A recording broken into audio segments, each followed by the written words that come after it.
নমস্কার বন্ধুরা, রকি কিচেনের তরফ থেকে সকলকে স্বাগত জানাচ্ছি। আবারও এই ভীষণ গরমে একটা সহজভাবে রেসিপি দেখাচ্ছি, সেটা হচ্ছে মিশ্রির শরবত। তাহলে চলুন দেখে নেওয়া যাক আজকের রেসিপি। একটা পাত্রের মধ্যে আমি ফ্রিজের ঠান্ডা জল, একদম খুব ঠান্ডা, এই ঠান্ডা জল পাত্রের মধ্যে ঢেলে দিচ্ছি। পরিমাণ মতো ঢেলে দিলাম। এখন দিয়ে দেবো এর মধ্যে মিশ্রি। যে যেরকম শরবতে মিষ্টি খেতে পছন্দ করে সেই অনুযায়ী কিন্তু এখানে মিষ্টিটা ব্যবহার করতে হবে। একটু দিয়ে দিচ্ছি বিট লবণ। বিট লবণটা দিলে কিন্তু টেস্টটা খুব ভালো আসে।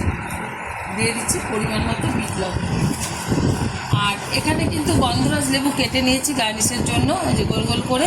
আর এখানে এই যে রসটা চিপে নেওয়ার জন্য দুটো লেবু আমি এখানে, আপনারা এখানে যে কোনো লেবুর রসই ব্যবহার করতে পারেন। তো গন্ধরাজ লেবুর রসটা ব্যবহার করলে বেশি ভালো লাগে, গন্ধ যেহেতু ভীষণ সুন্দর, সেই কারণে সবগুলো লেবুর রসই আমি চিপে এর মধ্যে এই যে দিয়ে দিচ্ছি।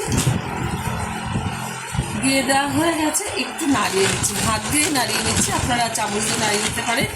এটা আমি সাইডে রেখে দেবো প্রায় 10 মিনিট। ততক্ষণে এই মিষ্টিটা কিন্তু গলে যাবে, তারপরে আমি শরবতটা গ্লাসে সার্ভ করবো। কিন্তু মিষ্টিটা জলের সাথে গুলে গেছে। আর এটা কিন্তু আমি ছেঁকবো না। এই যে লেবু যে দানা দানা ভাব আছে, এটা মুখে পড়লে ভীষণ ভালো লাগে, টক টক লাগে। তো ঢেলে দিচ্ছি, দুটো কাঁচের গ্লাস নিয়েছি এর মধ্যে। এই ভীষণ গরমে কিন্তু অবশ্যই আপনারা ট্রাই করবেন এরকম মিষ্টির শরবত।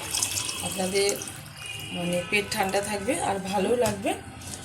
এখন দিয়ে দিচ্ছি সৌন্দর্যের জন্য একটু লেবু। দেখা হবে পরের ভিডিওতে নতুন কোনো রেসিপি নিয়ে। ধন্যবাদ।